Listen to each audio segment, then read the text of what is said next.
G'day legends. After being in the print-on-demand industry full-time for the past 10 years and selling close to $10 million of print-on-demand products, I'm embarrassed to say it took me far too long to take Etsy seriously. But I'm glad I finally did. Because when I started uploading to Etsy, those print-on-demand products that were selling on Shopify with Facebook advertising, I started seeing sales popping off very quickly on Etsy. If you're new to print-on-demand, you're lucky you found it. Why? Because it's the simplest and most amazing online e-com business model. The suppliers handle all the production and the shipping for you, so you never have to touch the products. That means all you have to do is focus on three main money-making activities: researching to find great product ideas, creating your design, and marketing the products. Once an order comes in, your supplier is automatically notified. That order enters their production, they print it, they fulfill it, and they send it straight to your customer, leaving you to pocket the profit. In this video, I'm going to share with you my top 5 Etsy print-on-demand secrets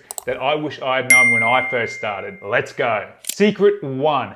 Picking the right niche. Now, a niche or a general store doesn't really matter. You can test different niches and different products without it being detrimental to your overall success. As an example, one niche I chose early on was cycling, bicycle riding. Whilst I made a few sales, it lacked the scalability that I was after. But when I chose bikers, that's where I was able to do over 6 figures relatively quickly. What you need to keep in mind is that choosing a niche is a foundational step and the first one you need to take to get started. Choosing the right niche allows you to have direction and understand the types of products that you're searching for, the people you're selling to, and helps you create designs that deeply connect to the audience that you've chosen. When on Etsy and before I start testing a niche, I like to go to a supplier's website, go to their product catalog, and go through their products one by one to see if I can spot any potential opportunities. There's no perfect niches, but there are niches that will perform better than others. So choosing one and getting started is going to get you to your goals far faster than trying to choose the perfect one. Just get in there. If you'd like my free 1000 plus niche list guide, then make sure you download it from the link in the description below. In it, I guide you to choose the best niches to get started with print on demand. Secret 2. SEO is your best friend. SEO is the abbreviation of search engine optimization. What this means more specifically is it's the search terms people are using when they're looking to buy a product, whether it's on Google, Amazon, Etsy, or any other marketplace.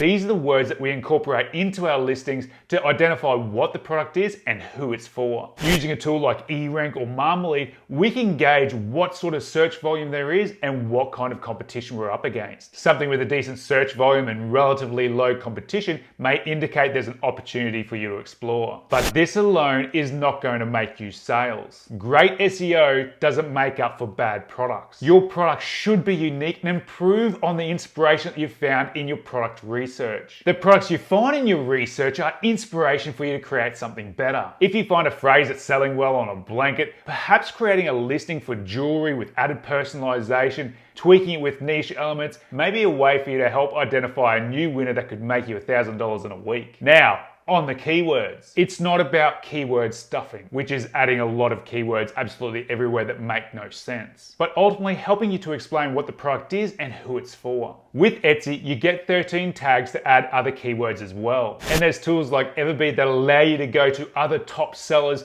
that have got great products that are selling and see what tags they're using on their listings. You can copy the ones that make sense for your listing, but it's important to use them as inspiration to find your own. Secret number 3. Quality over quantity. You may have heard that print on demand is a numbers game, and whilst in part that is true, that doesn't mean you can get away with just uploading a bunch of random products, get lucky, and start making those $10,000 months. When I was first cutting my teeth in print on demand, I was testing lots of different niches with lots of different products, and no one design was getting better than the last. I just wasn't putting the importance where it needed to be, and my results showed. Whereas when I started researching and shortlisting different ideas, inspiration, and designs, I was better able to create new, unique products that hadn't been seen that people wanted to buy. You need to approach POD with the Japanese mentality of Kaizen. It's a Japanese word that describes continuous improvement. Every design needs to be better than your last. Using winning products as inspiration, whether they be your own or somebody else's,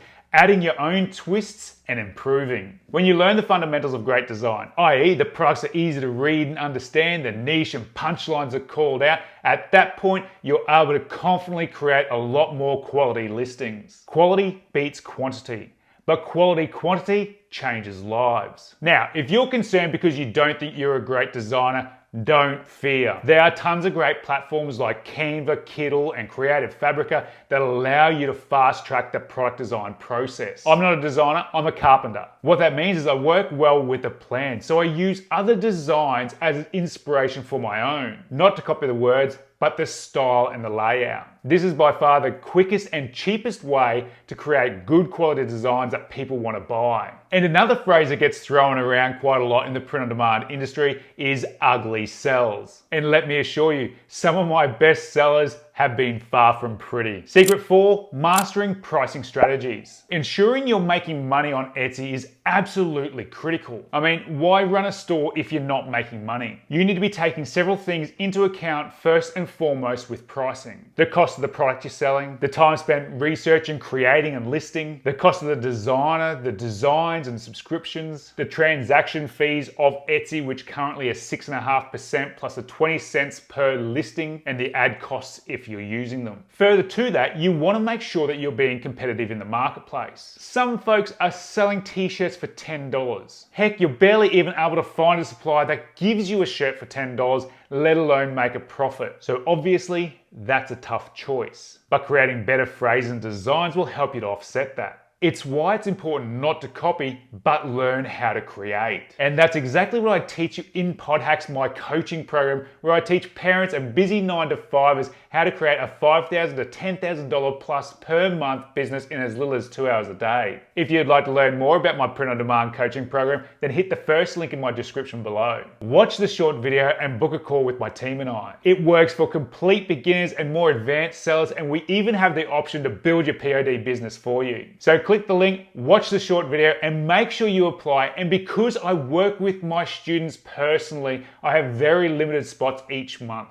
Be quick. Now on to the next Etsy POD secret, customer service. One of the best ways to build momentum fast when you're first starting on Etsy is to reach out to your customers after they've made a purchase. What this does is not only just show Etsy that you're a serious business owner, it shows that you're responsive. But more importantly, you start to build a connection with someone you've just helped. Which means if something does go wrong with the order, they're much more likely to reach out to you to ask for help than leave you a bad review. There is only one big tip I can give you with customer service. Be authentic and care. Because when you show empathy, your business will grow much faster. I hope you found these tips helpful. And if you did, make sure you like, subscribe, ring that notification bell so you're updated with my future videos to help you make more money online with your print on demand. And speaking of which, if you'd like the step-by-step roadmap to creating a $5,000 to $10,000 plus per month print on demand business in as little as 2 hours a day, make sure you hit that first link in the description below, watch the video and apply. In it, I share with you my blueprint that has allowed me to sell close to $10 million online. Stay awesome and I'll see you in the next video.